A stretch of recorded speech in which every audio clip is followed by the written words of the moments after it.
আসসালামু আলাইকুম, আমি ডাক্তার মোহাম্মদ আমজাদ হোসেন। আজ আমরা বহুমূত্র বা ডায়াবেটিস রোগ সম্পর্কে আলোচনা করব। আসলে কথা বলার উদ্দেশ্য হলো জানাটা, কারণ আমাদের অনেকের আছে যেটা আমরা জানতে চাই, আমরা বুঝতে চাই। আমরা ওই সমস্ত রোগগুলো নিয়ে একটু কথা বলি না কেন, একটু কথা বলি যে জিনিসগুলো আমরা অনেক বেশি আক্রান্ত হয়। বর্তমান শুধু বাংলাদেশে না, বিশ্বে ডায়াবেটিস বা বহুমূত্র রোগের রোগীর সংখ্যা অনেক বেশি, অনেক বেশি। তাহলে এই রোগ সম্পর্কে একটু জানি। সাধারণত ডায়াবেটিস বা বহুমূত্র রোগটা কেন হয়, আসলে বহুমূত্রটা কেন হচ্ছে, এটা যদি আমাদের শরীরে গ্লুকোজ বা চিনির পরিমাণ বাড়ে সেক্ষেত্রে বহুমূত্র হয়। তো চিনির পরিমাণ বাড়লে কি বহুমূত্র হয়? না, আসলে চিনিটা যেখান থেকে বা গ্লুকোজটার নিয়ন্ত্রক যে একমাত্র আল্লাহ তাআলা আমাদের যে নিয়ন্ত্রক দিছে অগ্নাশয়, ইনসুলিন নামক একটা হরমোন সিক্রেট করে, এবং ইনসুলিনটা আমাদের শরীরে চিনির পরিমাণ কমায়।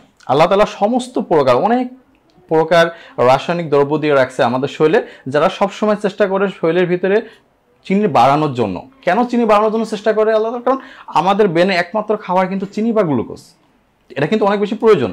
কিন্তু ওটাকে নিয়ন্ত্রণ করার জন্য একমাত্র কাজ করে আল্লাহ তাআলা দিয়েছে সেটা ইনসুলিন।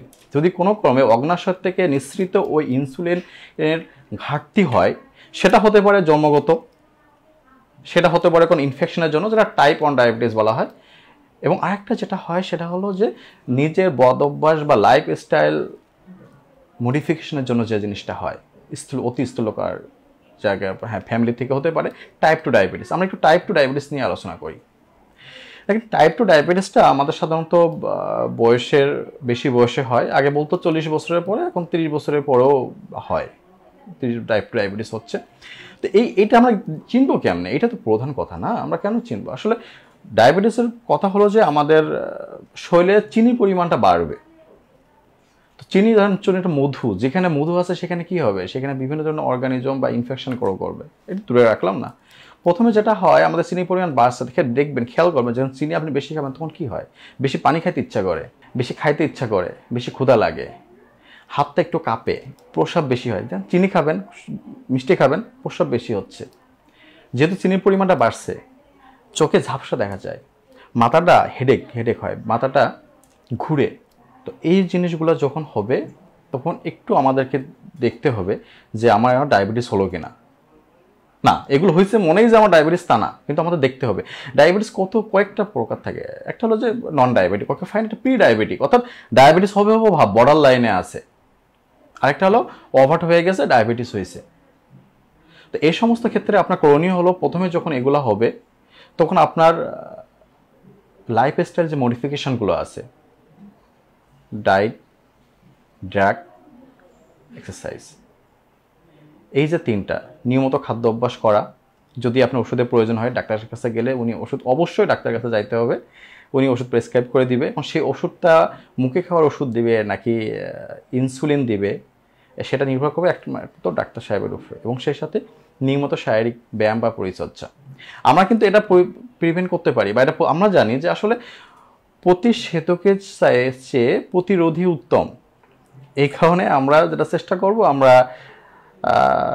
যেটা খাই, আমরা বলি যেটা ইনপুট দিব, অর্থাৎ যেটা আমরা খাচ্ছি সেটা আমরা বাইরে খাওয়ার চেষ্টা করি। আউটপুট দিব কিভাবে? যেটা খাচ্ছি আমরা নিয়মিত এক্সারসাইজ করব, 5 দিন আধা ঘন্টা করে আমরা হাঁটবো, খুব জোরে না, খুব আস্তেও না।